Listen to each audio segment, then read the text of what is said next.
Assalamualaikum warahmatullahi wabarakatuh. Selamat malam Bapak Ibu Guru dimanapun berada dan juga peserta didik dimanapun berada, baik di tingkat sekolah dasar, sekolah lanjutan pertama, dan sekolah lanjutan atas. Pada kesempatan malam hari ini saya ingin menyampaikan suatu materi yang ada di dalam PMM dengan topik kurikulum merdeka. Ya, jadi temanya itu mengapa kurikulum perlu berubah. Sebelumnya akan saya sampaikan pokok pembahasan seperti berikut. Apa itu kurikulum? Kemudian penerapan kurikulum merdeka. Yang pertama akan kita bahas apa itu kurikulum. Berdasarkan Permendikbud nomor 718/P/2020, kurikulum adalah seperangkat rencana dan pengaturan mengenai tujuan, isi, dan bahan pelajaran, serta cara yang digunakan sebagai pedoman penyelenggaraan kegiatan pembelajaran untuk mencapai tujuan pendidikan baru. Peran dan fungsi kurikulum. Yang pertama, mewariskan nilai dan budaya masyarakat yang relevan dengan masa kini. Yang kedua, mengembangkan sesuatu yang dibutuhkan saat ini dan masa depan. Dan yang ketiga, menilai dan memilih sesuai yang relevan atau kontekstual sebagai kontrol sosial. Kurikulum bersifat dinamis dan terus dikembangkan atau diadaptasi sesuai konteks dan karakteristik murid demi membangun kompetensi sesuai kebutuhan mereka kini dan di masa depan. Apakah kurikulum dapat berubah? Berbagai isu baru menuntut satuan pendidikan menyiapkan kurikulum yang membantu murid untuk menghadapi dunianya yang penuh tantangan, antara lain perubahan iklim global, teknologi digital, industri multinasional, dan transformasi budaya. Penerapan kurikulum merdeka. Sebelum kita bahas kurikulum merdeka, kita harus tahu dulu apa itu kurikulum merdeka.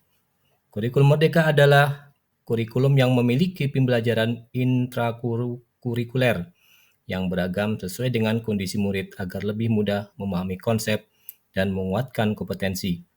Selain itu, guru juga leluasa untuk memilih perangkat ajar yang sesuai dengan kebutuhan belajar dan minat peserta didik. Pengembangan struktur kurikulum merdeka, yaitu pertama, struktur minimum. Struktur kurikulum minimum ditetapkan oleh pemerintah pusat, namun satuan pendidikan bisa mengembangkan program dan kegiatan tambahan sesuai dengan visi, misi, dan sumber daya yang tersedia. Yang kedua, gotong royong. Pengembangan kurikulum dan perangkat ajar adalah hasil kolaborasi puluhan institusi, di antaranya Kementerian Agama, universitas, sekolah, dan lembaga pendidikan lainnya. Dan yang ketiga, otonomi. Kurikulum memberi kemerdekaan pada satuan pendidikan dan guru untuk merancang proses dan materi pembelajaran yang relevan dan kontekstual. Pengembangan struktur kurikulum merdeka. Struktur berjenjang. Pembelajaran dengan kurikulum merdeka diatur berdasarkan jenjang, yaitu PAUD, SD atau MI, SMP, MTS, SMA, MA, dan SMK atau MAK. Sederhana, perubahan dari kurikulum sebelumnya dibuat seminimal mungkin, namun tetap signifikan. Tujuan arah perubahan dan rancangannya dibuat jelas sehingga mudah dipahami sekolah dan pemangku kepentingan. Menurut Ki Hajar Dewantoro, bahwa atau maksud dari pendidikan adalah menuntun segala kekuatan kodrat yang ada pada anak-anak agar mereka dapat mencapai keselamatan dan kebahagiaan yang setinggi-tingginya, baik sebagai manusia maupun anggota masyarakat. Kesimpulan, dunia terus berubah. Kurikulum pun juga harus ikut menyesuaikan dengan kebutuhan zaman. Melalui kurikulum merdeka, tujuan pendidikan yang disampaikan oleh Ki Hajar Dewantoro agar murid dapat belajar sesuai dengan kodrat zaman dan alamnya.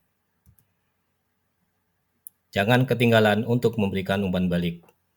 Link ada di deskripsi video.